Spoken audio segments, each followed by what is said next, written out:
Okay.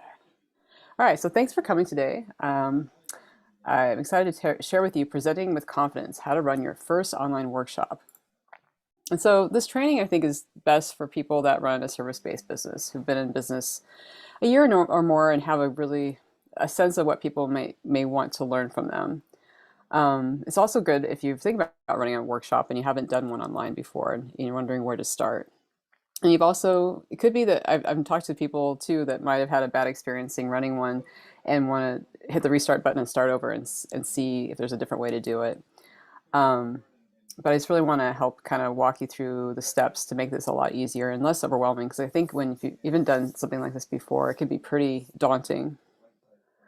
So after today, I want you to feel that you're confident to know what tools you can use for this workshop, how to market your first workshop, what to do to prepare for it, and then how you can improve it as you go along and grow. So a bit about myself. I'm a marketing strategist and coach. I've owned multiple businesses, and in fact, I had a web design business before this. And it's funny because I was doing all these different like strategy sessions with web design clients, but other marketing kept coming up as a way to market the website and grow. And so over the last 5 years, I've slowly become more of a marketing expert and really focusing on that because that's what people wanted from me. It wasn't just didn't want just the website information; it wanted much more. And I've also have grown into the marketing role as a teacher at the Small Business Development Center, teaching different aspects of that. And that's been a really great way for me to experiment with teaching in person and online. I'll tell you more about my experiences with that. And I'm mission based. I love to give back to nonprofits such as Dress for Success. And I've just worked with lots of business owners over the years to help them understand different strategies around marketing. And I feel like education is one of those pieces that's not talked about a lot and isn't really addressed. So I want to really make sure that you feel like this is an option for you as you are on the online space. And I'm a huge Star Wars fan. I have Princess Leia back here and definitely enjoying the Obi-Wan of the new Star Wars that's happening. Thanks for joining us, Mary. We're just getting started here. And anytime, feel free to add questions in the chat and I can address it and come back and see if we can help answer questions. So I want to present my framework that I've used over the years that's really helped me just kind of get started with these online workshops or webinars that I do. So the first part is S, set out and test ideas. I think it's really important to do that, and we'll get into that and what that looks like. U is for using tools, and I'll share some of the tools I use all the time. P is for promote and invite people, what that looks like and how to get yourself out there. E is for eagerly practicing and preparing, so making sure that you feel confident and you can do all this stuff. And then R is for receiving feedback and assessing. So I'll walk through all these, and then I'll also show you, I'll kind of give you a lot of different examples today. It makes this really, really doable. So I think the first thing I see, and I've had this challenge before, is, I'm sorry, if you just joined us, can you please mute so there's no feedback? Thank you. What will you teach at your workshop? What are you gonna, what do you want to teach? And I think that it can come from couple different sources. Like if people keep asking the same question about a topic and you're like, well, maybe there's something to this. Maybe, my clients or my community really want to learn more about this. That could be a good indicator. When I first did my first online workshop, gosh, back in 2017, I was catering it to my web design clients because they were having a hard time coming up with content. So I created a workshop about creating content, which was some of the ideas that came from that I'll actually teach you today because it's very similar how to get ideas and generate what people want. And some of those ideas were using tools like SurveyMonkey and asking people what they want to learn, kind of getting a sense of what they're interested in. And, it's funny, even with marketing, I've done surveys like this to see what people want to learn. And I think sometimes, oh, people really want to learn more about websites or they want to learn more about this. No, usually what the majority of people always want to learn is about social media. Like that's the hot topic right now. So it's really good to just have a gauge of what people in your community want. And if you have a sense, then it'll be nice to kind of put that out there to the world because other people probably want to learn about it too. And then, like this particular workshop I'm giving you now, I actually curated it through a community I'm part of like a somewhat mastermind of other business owners and asking them what did they want in this, what if they want, you know, because a lot of them are a little not sure how to get started with these types of things. And so I ask questions like, what do you want to learn? What's the stumbling blocks? What are you having a hard time with? And that's how I was able to create the structure for this actual online workshop I'm giving to you today. And I think, you know what, if it's just one of your first ones, it's really good to get buy-in from a friend or a colleague that really wants to attend and make sure it works for them to attend. So you are not just there by yourself, because sometimes it can be so overwhelming to just, you know, launch yourself out there and be like, you feel like you're just going to be crickets, or maybe, you know, or maybe you don't want a lot of people. And so you just don't want to promote it like crazy and just get it over with and then rip the Band-Aid off. You know, everyone has different approaches and different comfort zones. So I think it's good to figure out, you know, the title of your talk and nail down a date and time of the event. And we'll talk about what are good ones to think about. And then have that person, you know, have that buddy come on and be sure that they attend, because that was really helpful for me when I did my first one back in 2017 and had that friend on the line, so I knew I wasn't, you know, wasn't just by myself. And I think that can really bode well and give you a lot of confidence. And then it just makes it easier to do the next ones after you have that one under your belt. And so the tools I love to use when creating these workshops are here. I just, you know, I'm using Zoom right now. I think Zoom is a really accessible one. I have like the basic paid version, so I don't cap off at 40 minutes or whatever they used to do. I don't use the webinar version. That's really expensive and not necessary, because a lot of times the amount of people I need to come onto these is fine. I'm not exceeding 100 participants. And I also like to have engagement. I'm not doing the one-to-many where I'm talking and you can only chat with me. You know, that's possible to other software pieces. I think Webinar Jam, and there's other ones that do that. So if that's more your comfort level, they're out there. But I think it's easy just to start with what you have, which most people have Zoom. Eventbrite has been a really great platform for me over the years to use as a way to help promote and just organize the events I do online and off. I first started using Eventbrite for events that I would do in person, and it just made it so much easier. A lot of times those were paid, so you know, Eventbrite would handle the payment and all the things. But I'll even walk you through Eventbrite and show you how easy it is to use, and it helps. I mean, even today, some of you might have found me through that. It really is a powerful tool to help you just organize and then have people send reminders to the event and just make it look professional. SocialBee is one of the tools I use for scheduling social media posts. So I think overall it can be a good tool for that in general, just for marketing, but you know, it's also good to queue up a bunch of posts to promote what you're going to be doing. And we'll talk more about the details of that in a minute.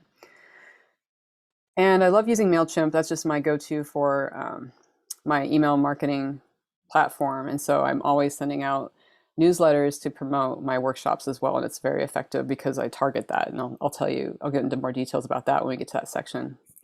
Google Slides, I'm using Google Slides right now. And it's so nice when you have a template, you can just easily create a copy and then reproduce that template and use it again and again. I do that all the time on Google Slides. And Canva, as you can see here, it also has templates for slides, which are really fun and more interactive, but I'm kind of old school and just stick with Google Slides. But I do use Canva a lot for the template, especially when it comes to like image creation and promotional images and things like that.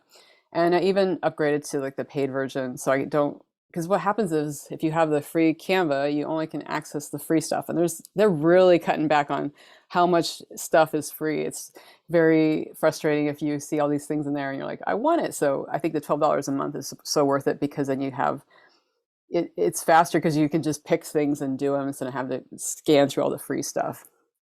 So that's kind of like in a nutshell what I'm using right now. Yeah, Mary said Eventbrite helped me introduce me to others that wouldn't have found me in the past. That is absolutely true. It's really quite a platform. So let me actually walk you through Eventbrite. Hold on a second. Let me get switched over here.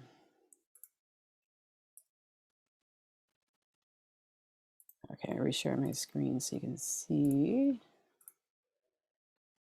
Okay, so I actually even have Eventbrite set up so it has a main page. So let me just walk you through that and start from the beginning.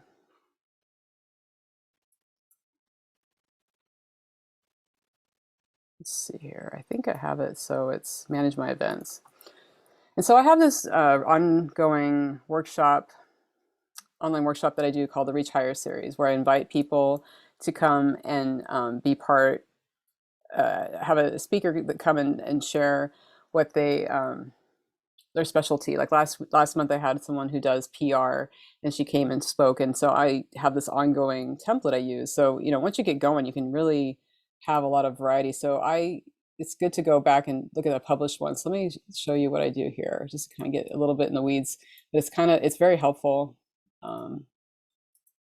Is that where I'm at? Hold on a second. Let me just do all, and then we can have a reset.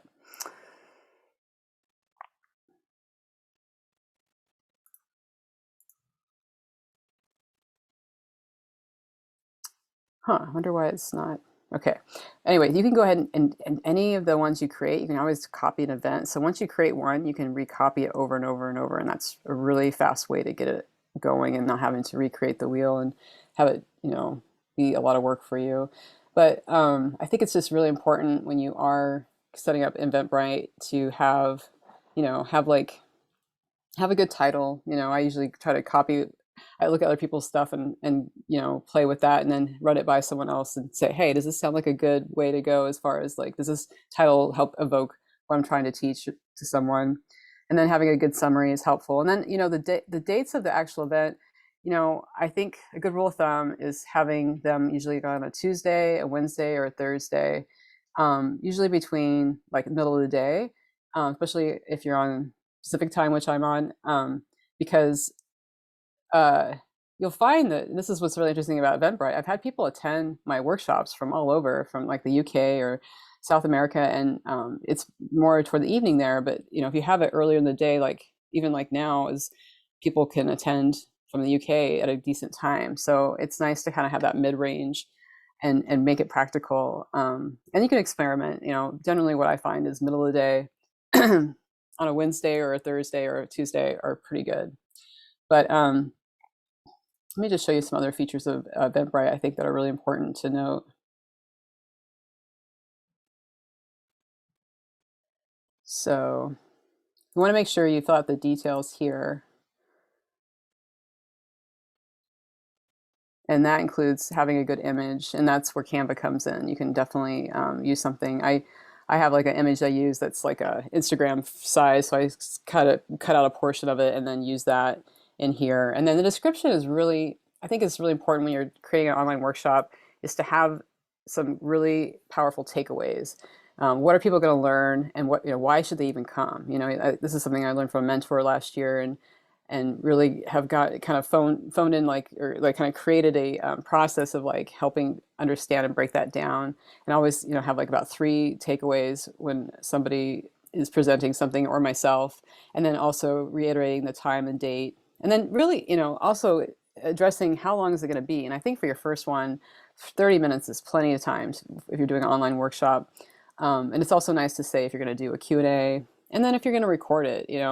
There's definitely different philosophies of people going, oh, don't say you're going to record it because you want them to attend live. Well, there's people like me that I'm going to probably watch the recording. I'm going to try to attend live if I can, but generally more times than not, I'm going to watch the recording, and that's my style. So it's just, I'm like, yes, please record it. I'll watch it, and then I'll give you feedback. Other people, of course, it's great if they attend live and that's what you want, but I think it's nice to have a recording and send it out later, because we're all really busy and we're trying to figure out if we're going to attend things online or in person. And so I think it's good to give people options. And then the online event page, let's see here. It allows you to connect to Zoom, and it makes it so easy. Like once you have your Zoom thing set up, you just add Zoom, and it automatically creates like an event. Oops. Hold on a second. Let me do this again. My screen is little, so it's hard to see what I'm doing, and there's all these different things going on. But what's nice is, so I just have the simplest Zoom set up. I don't have it set up for webinar, and it creates a new meeting automatically. The only thing I need to figure out that I just want to give you as a caveat is it'll default and have it be password protected. So I always have to go in and change my password or just turn it off and have it be, waiting room only. And that's the only challenge I have with that. So just keep an eye on that when you're doing it. Otherwise, it's pretty slick. And so people sign up for your Eventbrite event, they just go through your Zoom and register, and it's pretty cool. And then, of course, tickets you want to set up. Oops. Hold on, I think I have to just save something before I can move on. Well, let's see what happens when it says that. I think it's because it's on Zoom. Tickets, I mean, I don't really have a whole lot of people attend these. There's been one or two where I've had people, I did marketing without social media back in February. I had like 30 people. That was a lot of people. We'll talk about monitoring that and managing that. But I have it maybe set to 50. And of course, you can change this and make it, if you want to have it be a paid workshop, you can adjust that too. And then you can publish it in here and make it so it's something that is live. And you can always have a draft if you want, if you're doing it with someone else and you have them preview it. It's just a lot of flexibility. I think Eventbrite does a really amazing job of helping people make this easy. And then, the reminders they send people, I tried doing this all by myself and it can't be Eventbrite. It just makes life so much easier. Let me just see what's going on in the chat here. Maggie or Mary asks, do you create all Eventbrite or share a landing page to Eventbrite? I just create everything in Eventbrite anymore. It's just so much easier.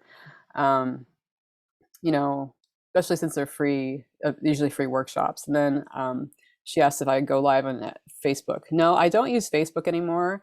I haven't. I've done lives on LinkedIn and Instagram, but usually with someone else, not by myself. So I haven't really done too much of that. And I think it depends on your audience and who you're working with. That's a really good question. Like, if your audience and your clients are hanging out there, then it's worth playing around and seeing what times of day they want to engage and play with that. But yeah, I think it just depends on who you are and what you're doing. So I'm going to stop this share and switch over to my slides and do this. Get back to here.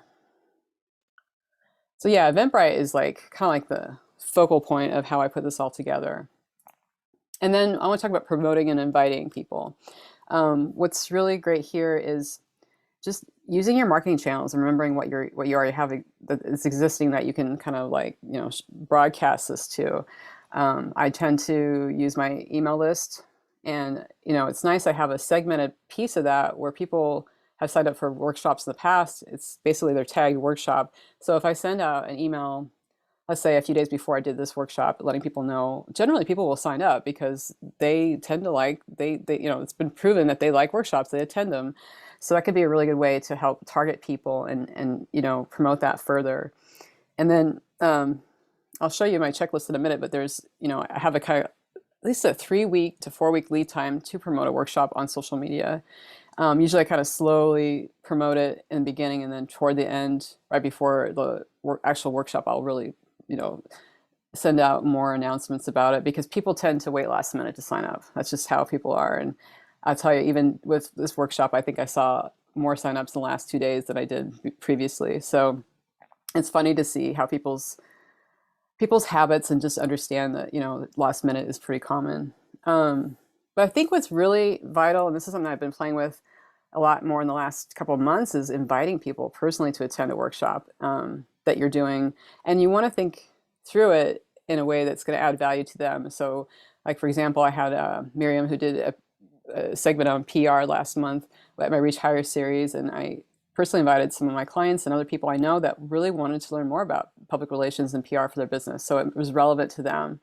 And I think if you do that and reach out to maybe 10 or 20 people, you're more likely to have people say, yeah, I do want to come, or even just say, yeah, I'm interested in this, but I can't do it right now, but I'd love to talk more further. It just creates a dialogue that wasn't there before, and it's so much more personable than just blasting the invite through a DM, using someone's name and inviting them to be a guest is so much nicer. And I know that it's worked on me. I've been a recipient of that with people and have invited me, and I'm much more thoughtful about, yeah, I do want to attend that. Thank you for asking me so nicely. It's going back to being polite and being kind. It can go far.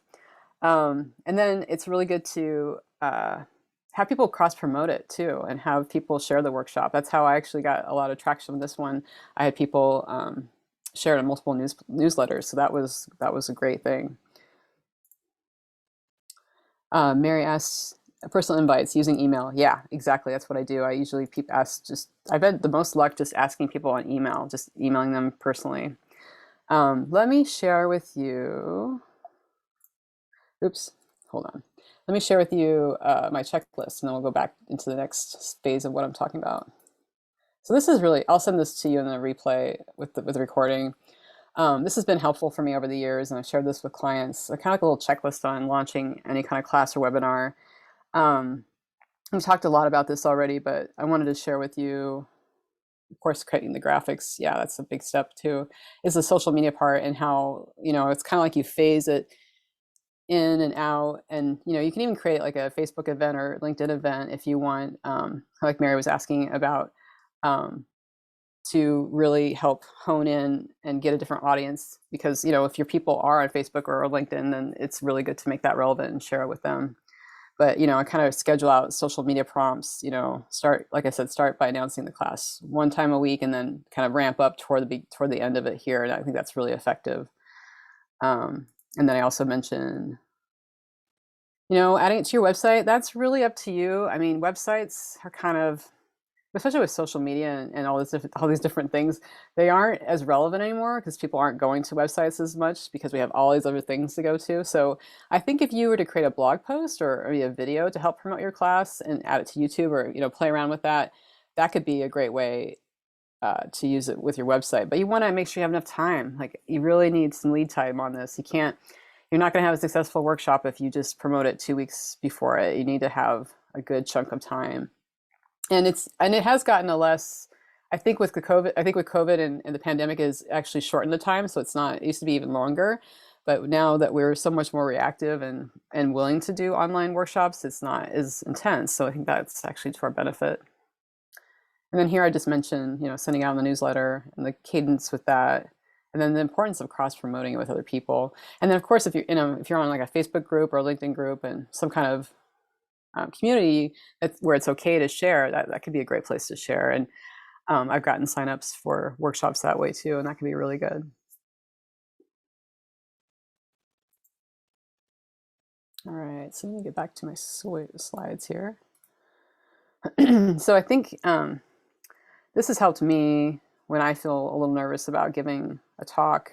So just practice a lot before you do it and prepare. And it helps you just feel really confident about what you're doing. And it could be that you want to practice in front of someone. And I've done that before, where I'll ask a friend, can I just please, share this presentation with you, and you give me feedback. That can be really nice. And then you can record it and just get some, really good real-time feedback and help, and just kind of understand if it's landing right, how people feel about it.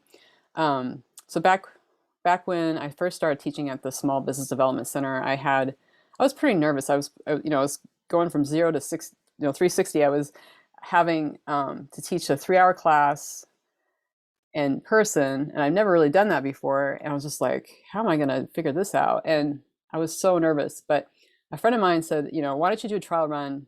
Take the material, invite your community, and do it in person on a Saturday, and just see what happens. And that way you can kind of practice and get it off your chest and get some feedback. And I did that, and it was actually, I had like 4 or 5 people sign up and attend, and it was great. And it helped me build more confidence and understand what I could work on. And one of the things that I think that I still work on today, that over the years has gotten a little better, is not being a fire hose. Sometimes I can just like give so much information, and people are just like paralyzed with, they're like, oh my God, that was too much. And so I've had to take it back and figure out quality versus quantity. And also, just understanding that it's good to get feedback and understand what where you can keep improving, and you know, you might have a really good workshop, but it could always be improved, and that's okay. That's why you keep doing it over and over, and making it a better quality product for people. Um, and then I think, you know, so I think just practicing with people can be really helpful. Yes, I will definitely send a copy of that checklist. Um, and so I just would encourage you to practice and play around and get on Zoom and get comfortable with it, and so that you just feel like you can handle it. And then the next thing I want to mention is kind of goes into this too is, um, you know, as you receive feedback and assess, you know, maybe the first couple times it's better if you have someone to help you moderate the chat and moderate just the whole thing, because sometimes, you know, if you have a lot of people coming in, that can be pretty overwhelming on top of talking. And I did my first big talk in a while last October. I spoke at a conference in Canada, and I had over 60 people attending and my talk, and that was a lot of people. And I was so grateful they had a moderator there that could help navigate and answer the, you know, give me the kind of field of questions in the chat, and just help me focus on my talk. And that made it so much easier to do that. And so I gave a talk, I think I mentioned this earlier, I gave a talk in February about marketing without social media, and I had almost 30 people attend. And that's when I really should have had a moderator there. So I was trying to field everything, and it was really overwhelming.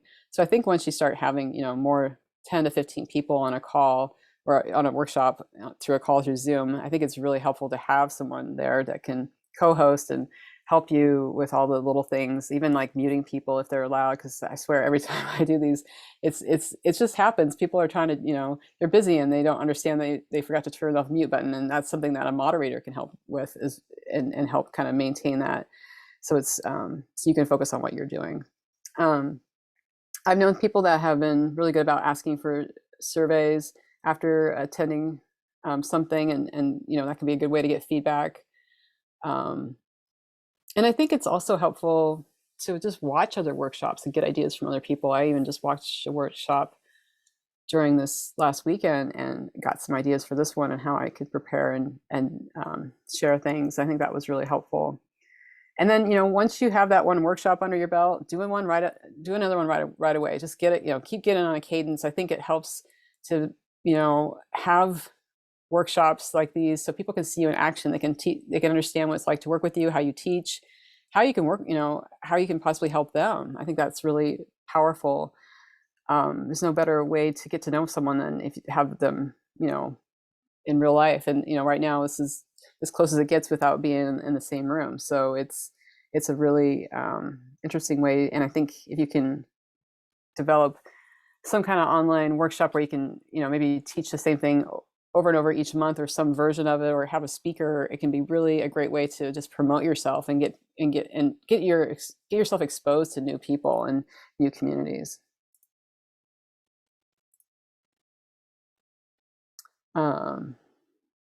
Okay. Mary asks, do you have any advice on how to share the chat? Yeah, so um, I think, let's see, I think just like having a moderator is, I think that hopefully I have answered your question. I think that just having someone to help moderate and field those questions makes it a lot easier, so it doesn't take all that brunt on you, and you know, kind of that back and forth. I've gotten used to it, but definitely when it hits, when you have like more than 20 people online on a call or on a Zoom call, it can be really overwhelming to do. So we've learned what tools you can use for your workshop, how to market your workshop, how to prepare, ways to improve your workshop and grow. And then I want to just also kind of ask you, what would you like to take action on the next 30 days? What's one thing you've learned in the last 30 some minutes that you're excited to work with and run with? I'd be curious if you want to unmute, or if you'd like to share in the chat what that looks like for you.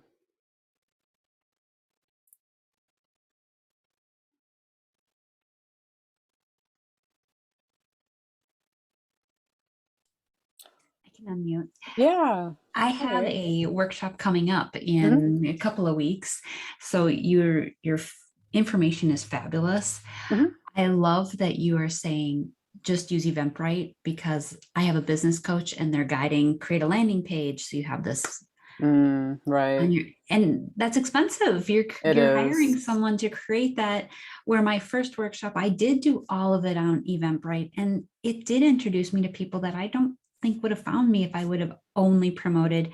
So they also promote using a Facebook group. So I have a private group. I try to get traction on LinkedIn. So thank you. It's I feel like I'm creating extra work that I don't need to. Right. And that's what happens so many times when you're trying to do like the perfect marketing funnel or the perfect this. And it doesn't mean it's going to all work out. Like it's good to experiment and start small and start with tools that are affordable. And then once you have a growing audience, then you can, landing pages make more sense.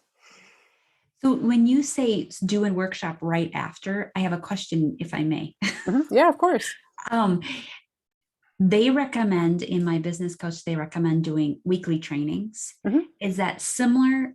And yeah, can we talk more about that? Yeah, I mean, it's all kind of like linguistic, like what, how you define it, right? So, is that training, is that like more group coaching or is that like new audiences each time? Like, I guess it depends on how you're defining it, right?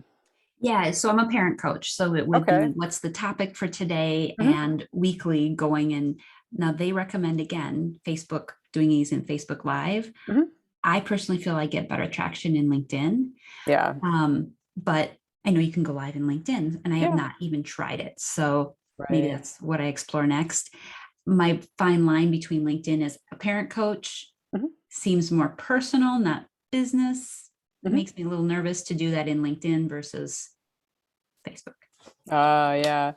Yeah, this is a good question. I think you just have to experiment and see and try one of each and then see what the results are. And you'll know because I don't know if anyone knows the answer to that because unless you have other colleagues that have done similar stuff and that can be helpful. Do you have like a group of people that you're, doing similar work that you can kind of bounce these ideas off of?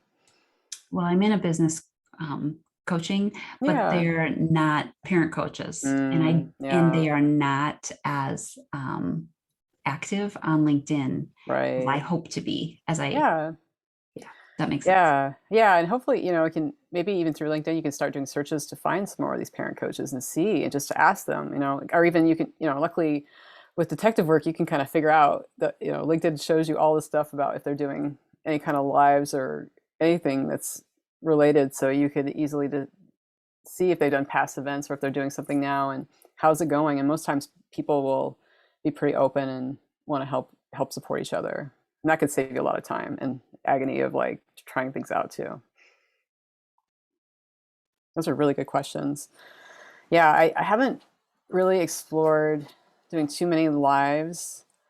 Um, I think it can be good for certain businesses, but for me, it just feels like it's just not as it's just more random and it's not as planned. And I like the planning and like the anticipation and that kind of growing thing. And it can and just letting people know so they can because I don't know if you can, I guess you could record lives, but I don't know if it's quite the same as doing something like more structured like what we're doing right now and how I'm teaching that. So I think it just depends on the audience and what the material you're covering too and how professional it needs to be or how formal.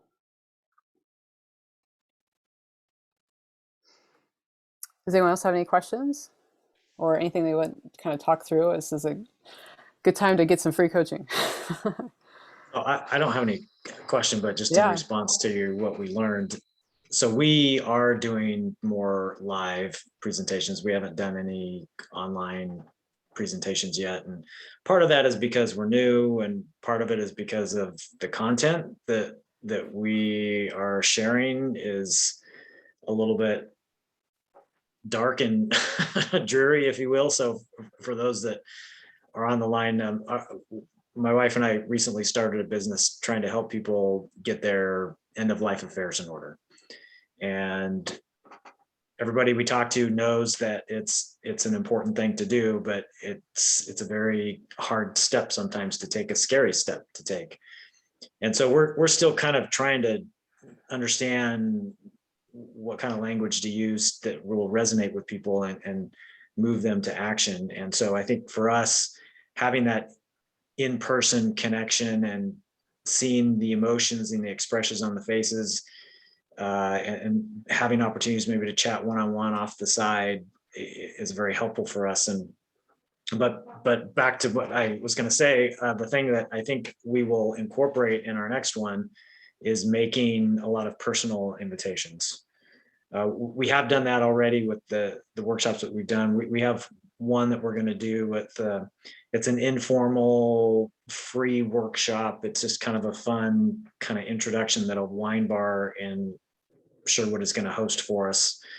And so with my previous job as the Chamber of Commerce Executive Director here in my little community, I know a lot of people, and I know a lot of them drink a lot of wine. And so I think it would be a good fit for us to reach out and personally introduce them to what we're doing through this fun little event that we're going to have. So That's a great idea. And you could even have fun with the invites. You could even do like paper ones, or do something that helps you stand out a little bit more if you have time. It depends on how much time and energy and resources, of course, but you could be creative with that, or even make some phone calls and experiment and see what reacts the most, because everyone's so different. But if you help, it's nice that you're using your past connections and community to kind of keep them up to date what you're doing, and make it a nice event to welcome them into.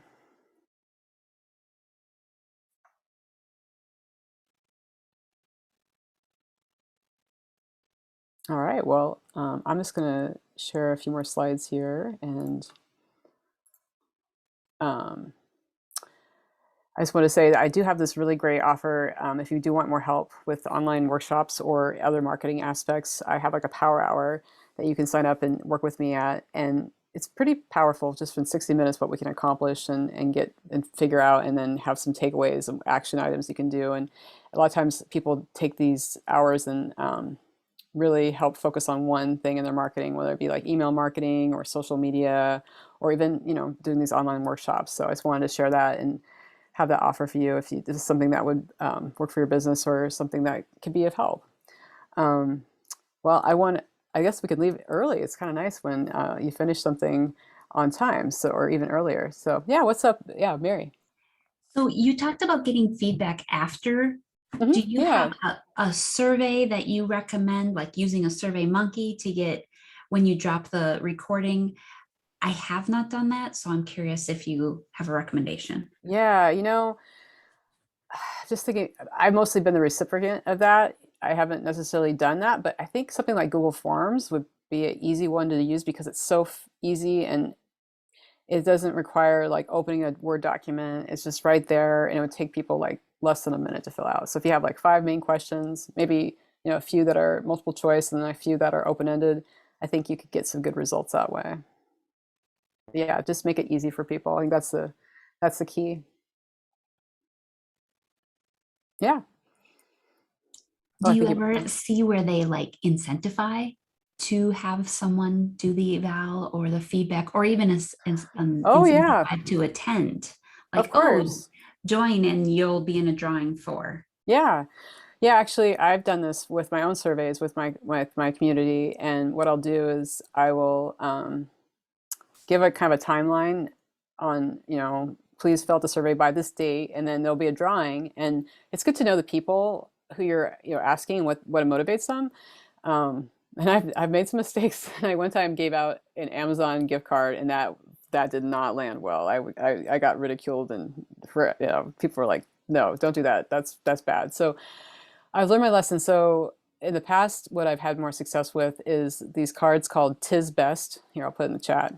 It's basically uh, it allows people to put any kind of monetary amount on a card, and then people can then give it to their favorite charity or nonprofit. And that with my community lands very well, because a lot of people are volunteer and give back. And so something like that, where you have like $25 to $50 incentive to something that people care about, even if it's just like it could be like a bookstore or a local, maybe if it's nice if it's a local group because then you can support a local business, right? But that can definitely incentivize people to fill out a form and take action. So yeah, I think that can be a really good way to motivate. But it's really Or important to know even, what motivates the people, you know? yeah, or even a session with, here's a free 30 minutes with me kind of Yeah. thing. Oh, yeah. Yeah. Mhm. Exactly. Yeah. Whatever makes sense. You can definitely play around with that. Yeah, and just be willing to experiment and try things out. You know, I think a couple different ones will give you a really good sense of what people are motivated by.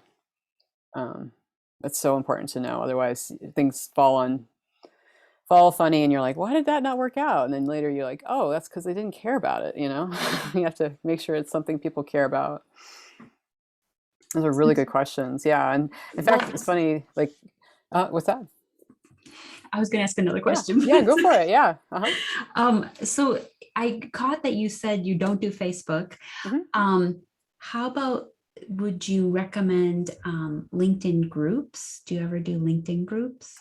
I've been noticing an uptick on LinkedIn groups lately and have joined a few. And I think there's some, what's happening is there's a splintering of all these different communities, right? Because I think people are getting pretty frustrated with the data mining of Facebook and all the things, um, and then wanting to get away from any kind of commercialization. Like, in fact, the workshop I was attending this weekend that was giving me ideas for this workshop was telling me about a community that was no non-commercial community. I'm like, interesting. So you see what's happening is there's LinkedIn groups, there's Facebook groups, but then there's these other pillars where you have like Mighty Networks, Circle, all these other platforms that are Discord that are competing and giving people the freedom to have maybe they pay a little bit, like whoever's creating these groups, they pay a little bit, but then there's no data mining or any privacy issues. It's all protected, and I think that's what people are wanting more of.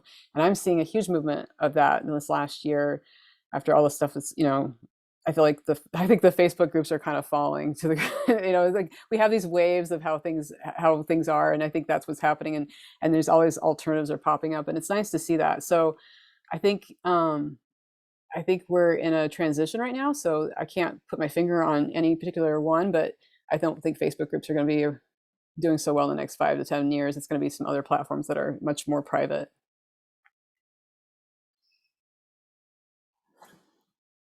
Um, all really good questions. Yeah. All right. Well, thanks so much You for can ask attending. another Yeah, question of since you're course. here, if that's Yeah, yeah. okay. I know. I know. I'm here till 1. Go for it. Yeah. Well, I love that you said, 30 minutes with a Q&A. Hmm. My last workshops were close to an hour. Hmm.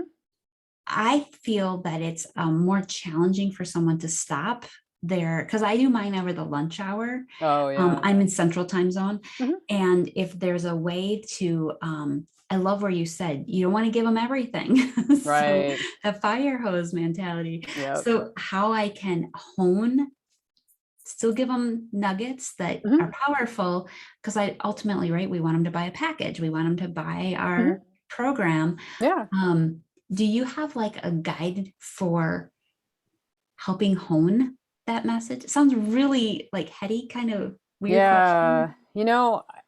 I don't have a guide because it's my own challenge that I have all the time. I probably was a bit of a fire hose to Dave. And so I think one thing that's helped me that could help you is having another colleague sit and give you feedback and just be honest about it. And, um, like I'll be launching an online course next week. And I had some colleagues give me some feedback on it, and it was really helpful because I really needed some critical, Mhm. honest candor, and they gave it to me. And so I think you just need someone who's going to be really honest with you and say, "Oh, Mary, this is too much. Cut this, cut this. You're giving away the farm here. Don't say this stuff. That kind of thing." How often do you send a newsletter? I'm now sending a newsletter once a week. I ramped up to that last fall, and then I even will send maybe 2 a week if it's, like I said, I'll segment and send a newsletter out to like the workshop people um, separately, so it's only like 150 people versus the hundreds I have on my newsletter. So it's really, I think that's the trick to making sure you send people what they want and they don't overwhelm them. And did you personally, like, people are signing up for your newsletter, or are you taking like, hey, we all signed up for this class, we're automatically going to get your newsletter? There's all kinds of ways people get my newsletter. Usually if people, yeah, after this, I will generally add people to my newsletter and tag them as workshop people. And then, yeah, there's all kinds of ways. Actually, I cover that in my online marketing class. I have a whole section about email newsletters and how to do that, how to build your list and um, how to start sending successful newsletters and that. So yeah, those are really good questions. And yeah. I'm in a newsletter workshop right now, and the gentleman that's coaching said he feels it's almost offensive if people just drop you in versus personal invitation. Oh yeah. Yeah, you have to be careful with that. Yeah, that's true. But so you can always unsubscribe. I mean, I see both sides, so I'm curious. Yeah.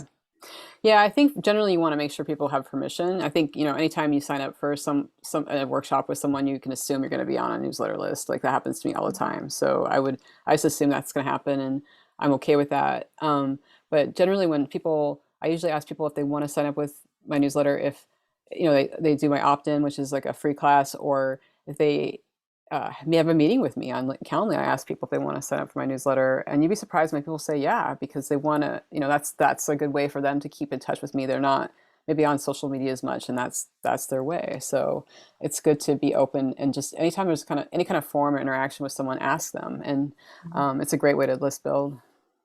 Perfect. I do have to give you a piece though.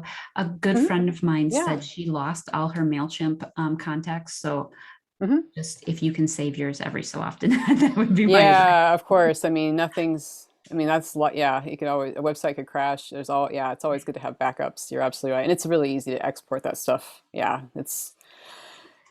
so it's always good to have backups of backups. I've learned that the hard way. Yes. Right. I appreciate that. Well, your info has been great, so thank you. Yeah, thanks for attending, and it's been helpful just to have good questions to answer and know it's good information to know what people are wanting to learn more about. I really appreciate the live questions because I didn't really think about that in those terms. But I feel like the going live is so much a noisier crowd to penetrate versus like being on Eventbrite and using different other tools. I feel like you get a lot more traction, but I think it depends on what you're teaching too. So, great. All right. Well, I think if that's it, I will say have a good rest of your day, and thanks so much for attending. This was really fun. Hopefully, you learned a lot, and I'll send my checklist and recording in the next day or so. Have a good day. Thank you so much.